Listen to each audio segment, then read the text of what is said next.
Ferguson, how many children do you have? Well, I had 3, Your Honor. My son passed away in August, so I have 2 daughters now. Did your son pass away as a result of an accident or an illness? An accident. Car? No, ma'am. He was shot.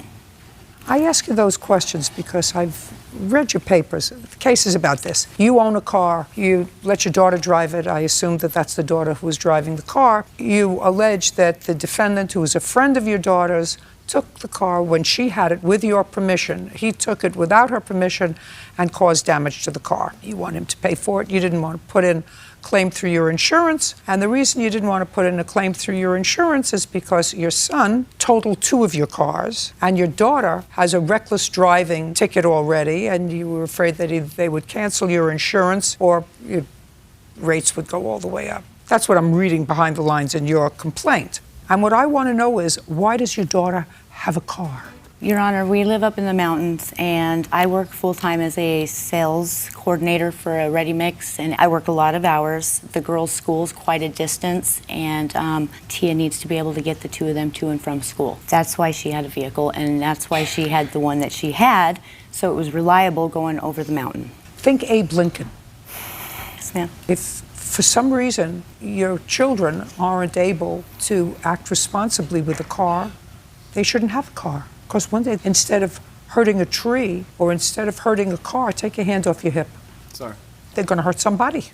So I was just wondering why she had custody of a car. And is what you're telling me, she has custody of a car because she takes a younger child to school? You allow her to take a younger child to school? Is that what you're telling me? Yes, Your Honor. I would move on a bus line. She no longer has a vehicle at this point. She has been excluded from my insurance policy as of this month. That's going to be an adventure for you to try to keep her from taking your car anyway. She's actually moved out here to California to live with her aunt now. Oh, that's great. Now she's on a bus line.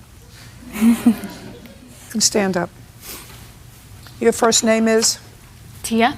Tell me when the accident took place. It happened July 7th, 2016, after a camping trip. What took you a year to pursue this case, Ms. Ferguson? Well, being a single mother, and Sonny has a single mother as well, I have this motherly heartstring that tends to get pulled, and trying to allow them to pay back according to the promise that was made to me the day that I did not press the charges against him. Yeah, and also your daughter is out in California now. Yes, ma'am. Where do you live? Idaho Springs, Colorado, Your Honor. Ms. Ferguson, this is not going to end well for you. You do understand that. Sure. Now, you were out, Mr. Cropper was a friend of yours, correct? Yes. And are you going to tell me that on the 7th of July, 2016, he took the car without your permission? Yes, Is Your that Honor. what you're going to tell me? Is that what you're going to tell me? Yes, Your Honor. Is that true, sir? I did not take her car without her permission. Of course not. You want to tell me what happened? So we were packing up the morning after a camping trip, and her car was...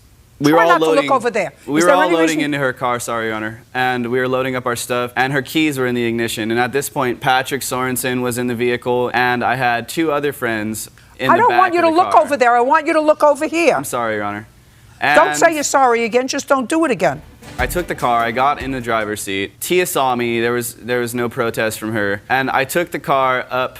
There's this little hill. I realized that the terrain was too rough, so I went to turn it back around, and I brought it down the hill. And then at this point, everyone who was with us got in the car. I was still driving. We stopped at McDonald's. Everybody got out, and then got back in the car. I went to my house, and then me and Tia switched. She got in the driver's seat and drove away. Okay. And then about an hour later, I get a Facebook message with a picture of the damage to her car, and she was like, look at this damage, you need to fix the car. So I said, all right, come bring it down. You know, I looked at it, and I was like, how did this happen? It was significant enough damage to where the people in the car would have said something, we would have got out and checked it out, and somebody would have noticed it before an hour after it already happened, supposedly. It doesn't matter. I believe that you had permission to drive the car, and her mother should have put it in through her insurance. And the fact that you chose not to put it through your insurance is your problem.